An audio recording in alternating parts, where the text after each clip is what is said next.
Hola profesoras y compañeros, para esta actividad he decidido trabajar con el tema de teoría de la decisión estadística, tema que va dirigido a los estudiantes del primer semestre de la carrera de bioanálisis.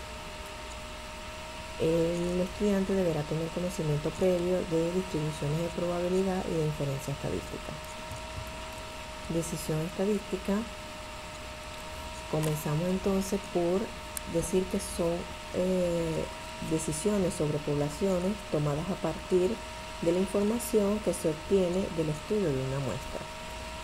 El investigador plantea unas hipótesis estadísticas, la cual son de dos tipos, una hipótesis nula o hipótesis estadística y una hipótesis de investigación alternativa. La hipótesis nula, por ejemplo, se afirma de que la media de la población es igual a un valor dado de la muestra. Es decir, la hipótesis estadística no se plantea igualdades entre los datos obtenidos de una muestra con respecto a la población. Por ejemplo, si yo tengo un grupo de estudiantes a la cual yo voy a estudiar el promedio de calificaciones para el curso de estadística, entonces ese promedio lo voy a contrastar con el de la población restante que ya ha cursado estadística previamente, ya ha cursado la asignatura. Entonces el investigador plantear hipótesis nula, afirmando que no hay diferencia significativa entre el promedio de nota de calificaciones de un curso, de un grupo en particular del curso de estadística con respecto a otro curso, ¿sí? Y se denota de la siguiente manera: H sub 0, denotamos que el promedio de las calificaciones de la población es igual al de la muestra de estudio. La hipótesis alternativa entonces indica que hay diferencia, va a ser lo contrario a la hipótesis nula. Entonces esta diferencia, o sea, puede haber una diferencia o pueden haber diferencia de mayor o menor, ¿sí?, entre los datos arrojados de una muestra con respecto a la población. El nivel de significación, esto es muy importante porque aquí se va a trabajar la probabilidad máxima de cometer un error al dar como verdadera una hipótesis, o sea, puede ser la hipótesis nula o la alternativa. Cualquiera de las dos que se escoja, hay un nivel de error que se está dispuesto a cometer, ¿sí?, en la elección. Entonces la probabilidad máxima de cometer un error y se denota por la simbología de alfa, ¿sí? Ensayo de hipótesis a través de la distribución normal. Las hipótesis se prueban a través de unos ensayos, ¿sí?, que son reflejados a través de la campana de Gauss o distribución normal. Fíjense que el alfa, que es el nivel de significación, es el error máximo que el investigador puede cometer. En este caso, como estamos trabajando para el área de la salud, el máximo error que se está dispuesto a cometer es del 5%. Tenemos entonces esta curva que nos va a indicar que si la hipótesis luego de probar la hipótesis, en qué zona de aceptación o de rechazo cae en el área de la curva. Esta zona van a estar delimitadas por unos z críticos, ¿sí?, que es el área debajo de la curva, el valor tipificado para la distribución normal.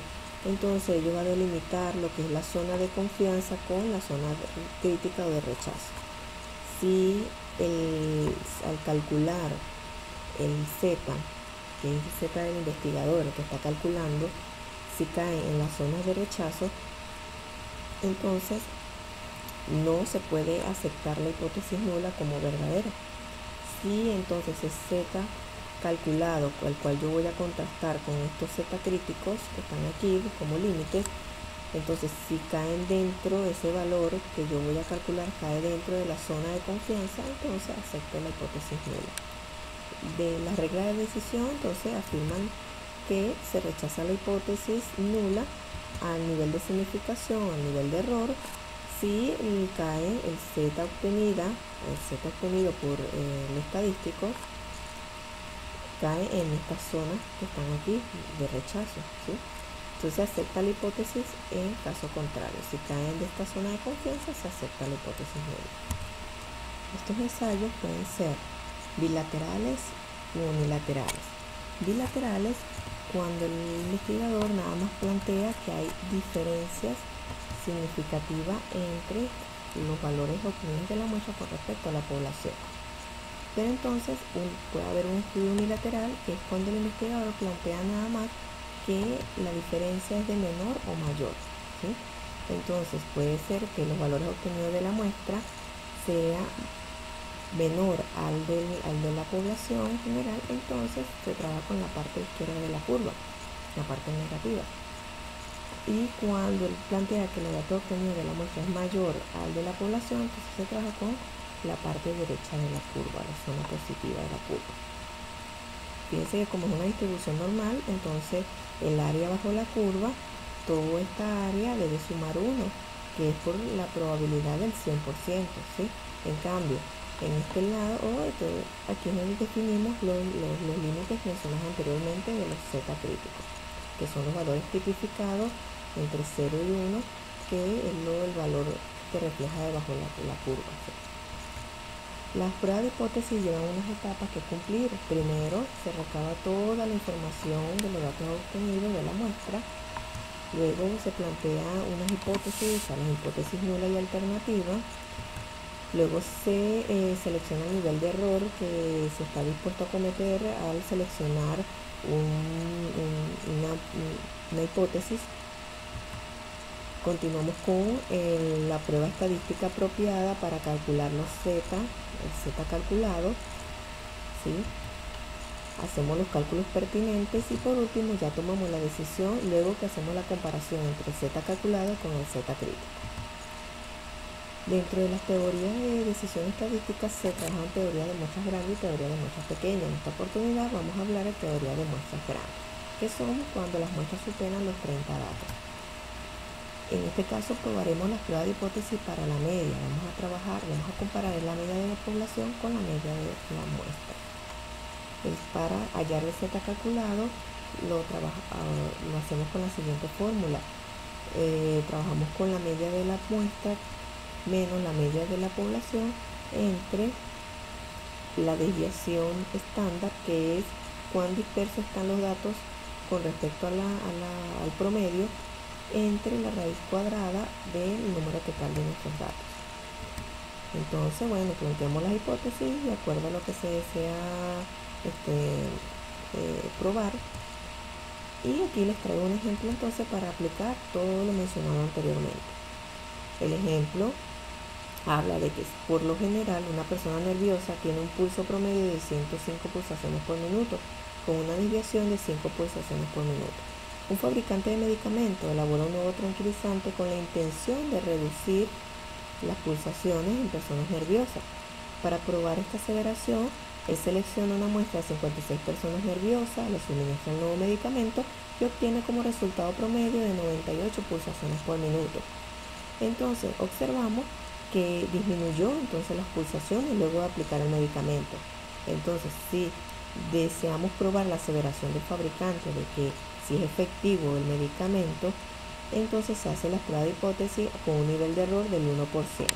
Es decir, vamos a probar las hipótesis con una confiabilidad del 99% del que el medicamento sí es efectivo. Los datos entonces obtenemos de nuestra variable de estudio, el pulso promedio de las personas nerviosas. Luego tenemos la media mu, que es la media poblacional de 105 pulsaciones por minuto. Tenemos la desviación estándar, que es 5 pulsaciones por minuto. La media poblacional, luego de aplicar el medicamento, que fueron 98 pulsaciones por minuto. 56 personas, la cual se le efectuó la prueba, y un nivel de error alfa del 1%. Nuestras hipótesis, entonces, hipótesis nula, decimos entonces que no hay diferencia significativa entre la aplicación del medicamento con las personas normales, con las personas que son nerviosas en este caso, y la hipótesis alternativa sí plantea una diferencia significativa de que el medicamento sí disminuye las pulsaciones de las personas nerviosas. Planteamos entonces el nivel de significación, que es el 1%, como estamos probando de que es menor los datos obtenidos de la muestra con respecto de la población, trabajamos con el lado izquierdo de la curva. Entonces tenemos una zona de confianza en este caso, como estamos trabajando la mitad, es del 49%, pero fíjense que es el 99% a la final cuando demos la conclusión de confianza, ¿sí? Pero para este caso, para hallar el Z crítico, nada más trabajamos con la mitad de la curva y obtenemos para la zona de rechazo de significación el 1%, que esto llevado a valor relativo nos arroja que esta área aquí representa el 0,49 y esta área de significación representa el 0,01. El Z crítico entonces obtenido para el área izquierda de la curva es de menos 2,33. ¿De dónde sale ese dato? Bueno, ese dato sale del valor obtenido de la curva de la tabla normal, ¿sí? De la distribución normal, donde estos valores que tenemos aquí nos indica el área debajo de la curva, que para nuestro caso era 0,49, entonces buscamos el valor más aproximado y el Z crítico debe ser de 2,33 para esta área, ¿sí? Es por ello que colocamos este límite aquí entre la zona de aceptación y de rechazo, el menos 2,33. Hacemos la selección del estadístico de prueba, que es la fórmula explicada anteriormente. Luego calculamos, paso 5, hacemos los cálculos pertinentes sustituyendo los valores, la media de la muestra, la media de la población, la desviación y los números de nuestros datos. Hacemos los cálculos algebraicos aquí pertinentes y nos da como resultado un Z calculado de menos 10,47. Si observamos, este valor está en la zona de rechazo, ¿sí? Cae en la zona de rechazo porque este Z calculado es menor al Z crítico. Entonces decimos que el Z calculado, como pertenece a la región crítica, rechazamos entonces la hipótesis nula y aceptamos la hipótesis alternativa con un nivel de confianza del 99% y un nivel de error del 1%. Y paso número 6, damos como conclusión o la decisión final es de que el medicamento sí es efectivo para disminuir las pulsaciones de las personas nerviosas. Entonces el medicamento sí es efectivo como se afirma en la hipótesis alternativa. Bueno, muchas gracias por su atención.